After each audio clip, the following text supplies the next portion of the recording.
Hello, it's me again. When we talk war, it is main ravage of humanity, or maybe disorientation or a family disconnection. Had you ever thought for an inevitable outcome? What about a crippled economy? Guys, never mind a fake war. It's because this is not really a war of armaments, of a sophisticated weaponry. But we never know that a real war is main business. So the real thing, what I'm gonna say is that a war of brilliance mind. So I am now bringing you the common logic of this interesting kind of war. So gentlemen, pick your best CEO of the land, hire the best accountants, and acquire your brilliant chief technology officer. When doing so, now you have truly a groundbreak of a massive infrastructure and tons of money for an engineering company capable of building a reputable industry. Something like foreign euro. Oh, liquid assets for a crazy idea. Well, foolishness makes us great when a crazy class. When a crazy ideas brought you to a stardom where you can make a lot of money out of it. The question is, how crazy are you? Investing like in the wilderness, then not minding how to have an investment return. It may be put you to a distant outcome. Had you ever thinking with n times before to succeed? So get ready to launch. 5, 3, 2, 1, 0. Guys, we're checking of space journey. I can't imagine how this mean. The trio of billionaires risking into their respective owned and made by self company. In my previous video as my astonishment, I have recalled way back 19 years ago during my college days doing a term paper as a requisite for my English subject enrolled at Adamson.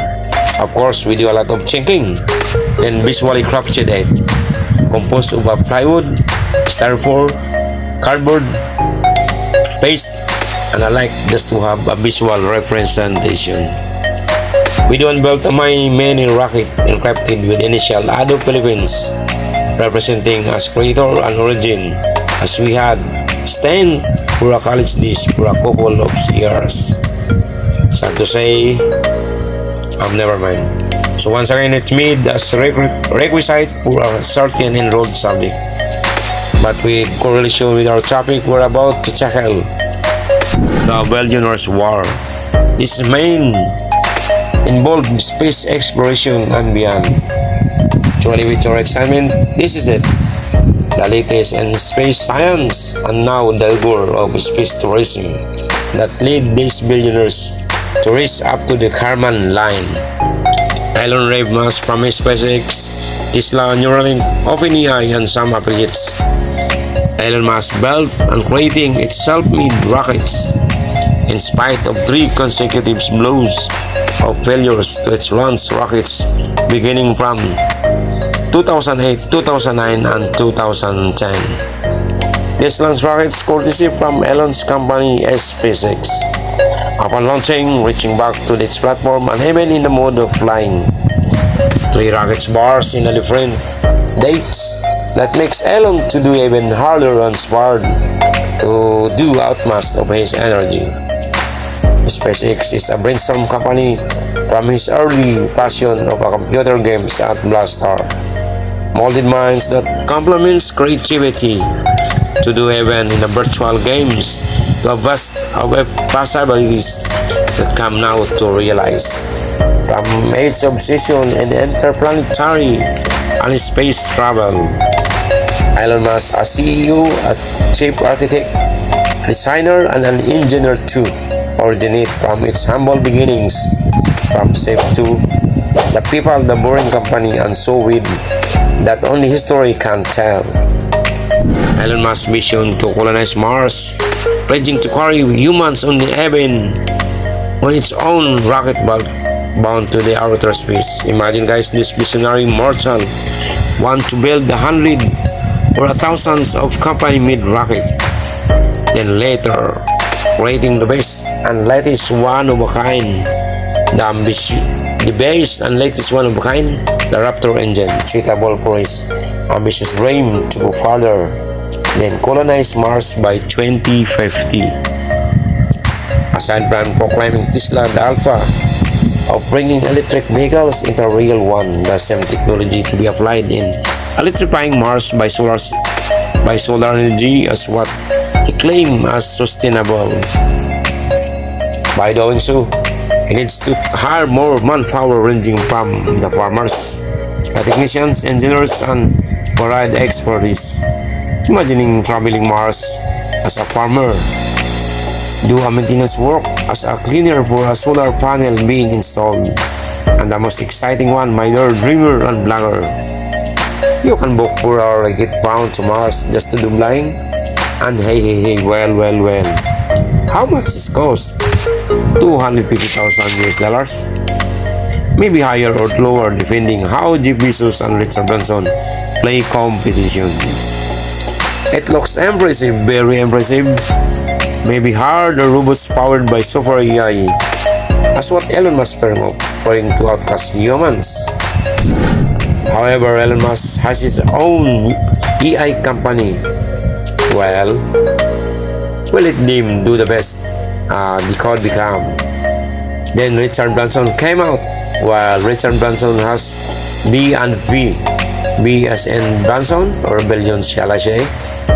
Well, the best B that Branson ever had, rather than self-made company the Virgin Galactic. His company built just to feed his passion on flying into the outer space and beyond. According to him, while at his younger days and a small boy, I dreamed to go up into farther outer space. After 70 years of his existence, that dream came to reality.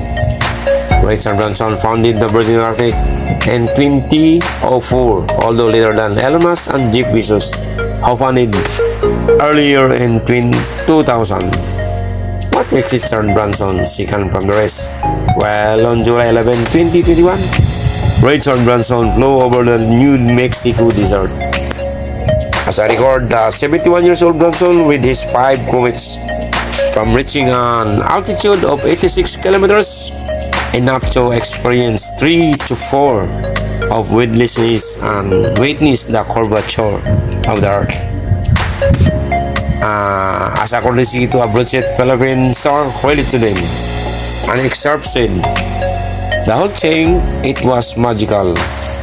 A jubilant Branson said on his return aboard the gleaming white space plane named Unity. The brief and down flight, the space plane's portion took only 15 minutes, or about as long as Alan Shepard's first US space flight in 1961. For the record, Richard Branson became the first person to blast off in his own spaceship, beating Jeff Bezos, the richest person on the planet by 9 days, and became the second septuagenarian to go into the space after astronaut John Glenn flew on the shuttle of the aide 77 during the 1998 flight.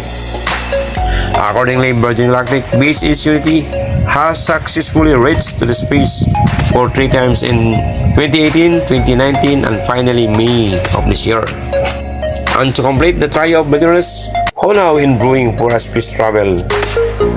The last but not the least, well, let's discover the man behind the Washington Post, Amazon.com Incorporated, and the arch rival of SpaceX, the Blue Origin.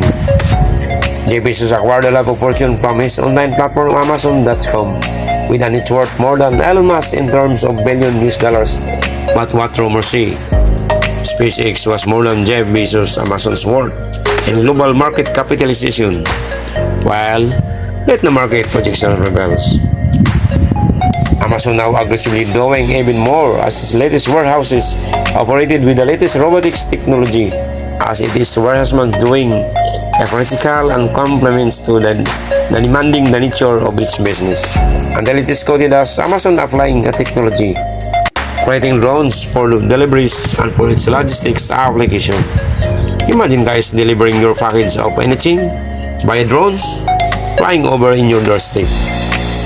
According to a forecast, by 2026, Jeff Bezos will be the first person on Earth to become the trillionaires.